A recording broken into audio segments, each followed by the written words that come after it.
আমার কল্পনাকে বাঁচাইলো। দেখেন এই যে গ্যাসের মধ্যে গরম পানি দিতে খেলায় আমার এই উন্নাটা আগুন ধরে গেছে গা। তখন আমার ফট করে মনে পড়লো যে আমি একটা ভিডিও করি, তার জন্য মোবাইলটা ফট করে নিয়ে এসে এই ভিডিও করতেছি। এই যে দেখেন আগুন জ্বলতেই আছে। এই যে দেখেন এই কাপড়টা আমার শরীরের মধ্যে আসছিল, কি জানি আমার মায়া আমার জন্য দোয়া করতেছে, তার জন্য আমি আজকে বাইসে গেলাম। আমার সেইরকম ভয় করতেছে। এখন আমি কি করি, কাউকে ডাক দিই নাই, না ডাক দিয়ে আগুন জ্বলতেই আছে। এই উন্নাটা নিয়ে এসে গতরে দিয়া তারপর আমি এই ভিডিওটা বানাইলাম। ভিডিওটা বেশি বেশি শেয়ার করে দিবেন ভাইরা, বেশি বেশি শেয়ার করে দিবেন। দেখেন দেখেন আগুন জ্বলতেই আছে। দেখেন আমি এখন পানিটা নিবাই দিই, এখন পানিটা নিবাই দিই।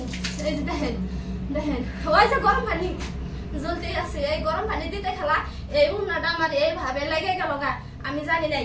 তারপর কুকারে আমি চাউল তুলতেছি, চাউল তোলার টাইমে দেখি আমার 5 মিনিট গরম লাগে। কেরে গরম লাগে 5 মিনিট ফিরে চাইছি, দেখি আগুন জ্বলতেছে। কাপড় টান দিয়ে খুলে ফালাইয়া যায়। একটা মোবাইলে এই জায়গা থেকে একটা ভিডিও করলাম ভাই।